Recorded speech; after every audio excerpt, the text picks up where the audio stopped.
Bismillahirrahmanirrahim. Assalamualaikum warahmatullahi wabarakatuh. Puji syukur kehadirat Allah Subhanahu wa Ta'ala yang telah melimpahkan rahmat serta hidayahnya sehingga kita bisa mendengarkan ceramah ini. Sholawat serta salam semoga selalu tercurahkan kepada junjungan kita Nabi Muhammad Sallallahu Alaihi Wasallam beserta keluarga dan sahabat-sahabatnya yang kita nantikan syafaat beliau di yaumul qiyamah. Hari ini saya akan memberikan ceramah yang berjudul Bersiap Menyambut Lailatul Qadar, Meraih Malam 1000 Bulan.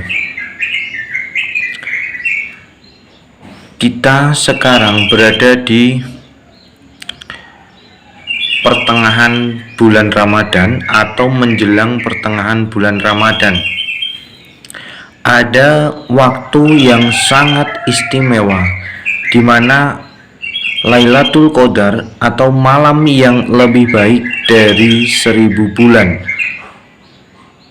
yang diperkirakan akan turun di 10 hari terakhir bulan Ramadan ini. Rasulullah Shallallahu Alaihi Wasallam pernah bersabda yang berbunyi, "Taharrawu Lailatul Qadri fil witri minal asril akhirati min Ramadan." Carilah Lailatul Qadar pada tanggal ganjil di 10 malam terakhir bulan Ramadan. Hadis ini dikutip dari riwayat Bukhari. Ini adalah momentum emas yang Allah sembunyikan agar kita bersungguh-sungguh dalam menjalankan perintahnya, termasuk dalam hal beribadah dan bertakwa. Bagaimana cara untuk menyambut Lailatul Qadar? Ada beberapa poin yang ingin saya sampaikan dan saya jelaskan berikut ini. Poin yang pertama, kita harus bisa memperkuat ibadah dan iktikaf di masjid. Rasulullah mencontohkan dengan mengencangkan sarung atau meninggalkan urusan duniawi untuk fokus beribadah, menghidupkan malam dengan sholat, dan melakukan iktikaf. Dari beberapa cara yang saya jelaskan tadi, semua ini ada hanya untuk mendapatkan ridho dari Allah Subhanahu wa Ta'ala. Malam yang lebih baik dari 1000 bulan, dan ini juga dicontohkan oleh Rasulullah agar kita memperkuat ibadah dan meninggalkan urusan duniawi sehingga kita lebih fokus. Kemudian menghidupkan malam dengan sholat. Ibadah yang kita lakukan pada malam hari adalah bentuk komunikasi kita dengan Allah Ta'ala. Ketika kita berdoa di sepertiga malam misalnya, maka insya Allah doa yang kita panjatkan akan dikabulkan oleh Allah di waktu yang tepat.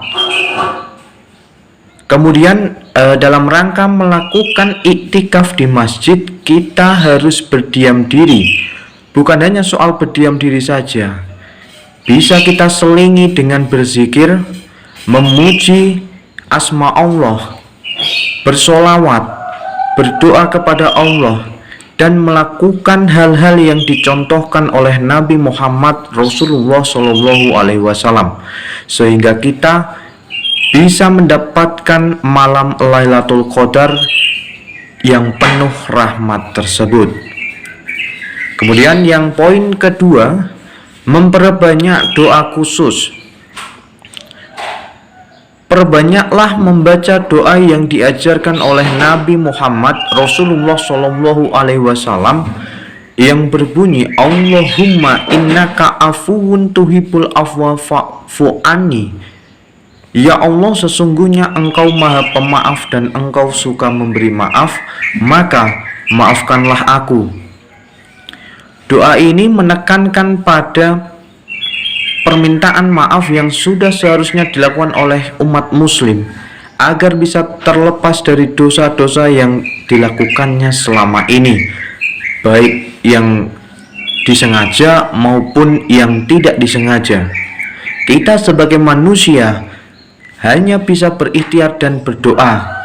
Keputusan terakhir tetap di tangan Allah Subhanahu wa Ta'ala. Oleh karena itu, mari kita manfaatkan malam-malam terakhir di Lailatul Qadar nanti dengan banyak berdoa dan mengamalkan doa dari Nabi Muhammad tersebut, agar kita menjadi manusia yang lebih baik ke depannya. Yang poin ketiga, kita harus bisa meningkatkan amal soleh. Ada beberapa cara untuk meningkatkan amal perbuatan kita, yaitu dengan memperbanyak sedekah, baik di masjid maupun di tempat-tempat yang seharusnya kita sedekahi. Kemudian membaca Al-Quran. Di poin ini, ketika kita membaca Al-Quran, maka pahala yang kita dapatkan akan berlipat ganda, terutama di bulan Ramadan tahun ini. Membaca Al-Quran bukan hanya sekedar menghafalkan ayat demi ayat, tetapi poin intinya adalah mengamalkan dari apa yang kita baca dan memperbanyak lafaz yang akan kita baca tersebut. Kemudian ada pula ketika kita ingin meningkatkan amal soleh dengan cara berzikir. Berzikir memuji asma Allah, bersolawat dan lain-lain merupakan tindakan yang sangat baik untuk dilakukan, terutama di bulan yang penuh berkah ini. Kemudian poin yang keempat, membersihkan hati dengan cara beristighfar dan bertaubat dengan sungguh-sungguh, agar hati kita bersih untuk menerima rahmatnya. Membersihkan hati bisa dimulai dari niat terlebih dahulu. Setelah itu harus dilakukan dengan cara bersungguh-sungguh dengan mengharapkan ridho dari Allah Subhanahu wa Ta'ala. Oleh karena itu, ketika kita membersihkan hati harus dengan rasa ikhlas dan rasa penuh tanggung jawab, agar ketika nanti bulan Ramadan telah usai, hati kita menjadi bersih dan suci seperti bayi yang baru lahir. Oleh karena itu, dari keempat poin yang saya jelaskan tadi adalah cara atau etika dalam menyambut malam Lailatul Qadar, agar kita diberi kemudahan, diberi kelancaran, dan diberi keberkahan dari Allah Ta'ala, sehingga kita sebagai umat muslim yang baik dan taat kepada Allah akan mendapatkan malam yang lebih baik dari 1000 bulan. Jangan sampai di 10 malam terakhir ini terlewatkan begitu saja, sehingga kita tidak mendapatkan apa yang dikehendaki oleh Allah Subhanahu wa Ta'ala. Demikian yang bisa saya sampaikan, kurang lebihnya mohon maaf. Barakallahu fikum dan semoga bermanfaat. Wassalamualaikum warahmatullahi wabarakatuh.